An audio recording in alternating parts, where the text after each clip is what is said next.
The F word has now been used in the MCU a total of 119 times. That's 1 time from Guardians of the Galaxy Volume 3, and 118 times from Deadpool and Wolverine.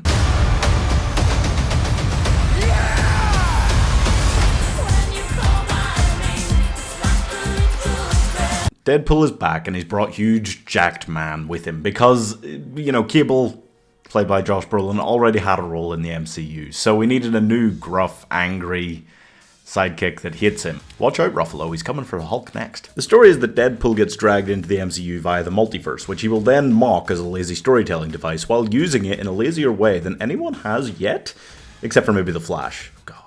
So Deadpool is brought into the sacred timeline because the TVA decides that he would be really useful and a smart team member to keep around, because his anchor being in his universe died in Logan. Logan was his anchor being, because they were in the same universe. So that really bleak world where all the mutants were being hunted in Logan is the same world as Deadpool is just hanging around with all of his X-Men friends in. No problem. Okay. It's interesting that not only did they manage to pay homage to the whole era of Fox Marvel films, they also managed to give us one last confusing timeline thing relating to those films. God. So we get bye bye bye in the opening credits, lots of Kevin Feige jokes and stuff like that. Oh, it's great, and he's Marvel Jesus. Although realistically, the Infinity Saga rested on the laurels of being PG-13 this whole time or whatever, and that was fine. But moving into a hard R rating, showing that the MCU can grow forward and capture a new audience, or rather keep the same audience as they age, it is very much like, the Infinity Saga was the Old Testament, and the Multiverse Saga is the New Testament, but it didn't really have its anchor being, you could say. And I feel like Deadpool coming in, bringing a hard R rating to the MCU, proving that with that sort of R rating, we can still, probably it looks like, get $1 billion. Maybe he is Marvel Jesus. It is very difficult to poke a lot of fun at a film that is already making so much fun of itself. But you do have to talk about the elephant in the room, and that's that there's no plot to this film, okay? I loved it. I really enjoy it. But there's no plot. The plot is that, he needs a new anchor being, so he goes through a little montage of Logan's, and then he finds this one and gets stuck in an episode of Loki. And I mean, honestly, any episode of Loki, pick out any of them, has more plot than this entire 2-hour length movie. The cameos are obviously a big part of the film, and I mean, obviously, because you have to milk that udder as hard as an R rating will allow, just to make the multiverse idea worth it. Like, that is the only part of the entire multiverse saga that's been any good. One of the things it does very well is, it's surprising how well it balances paying homage, very sweet sort of homage to the last 20 years of Fox Marvel films. That was very nice of them to do. But they balanced that with also making just a tremendous amount of fun off those films, yeah.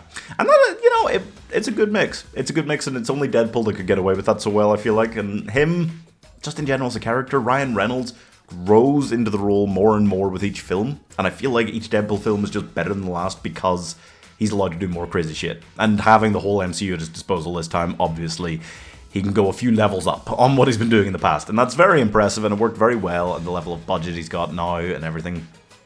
Yeah, he is possibly peaked. Emma Corrin was good at the villain. I really liked her villain. My problem with her was that she was just one of those villains who's like, yeah, I'm just here, I'm kind of evil, here's an evil thing, I did an evil thing, yeah, I'm evil.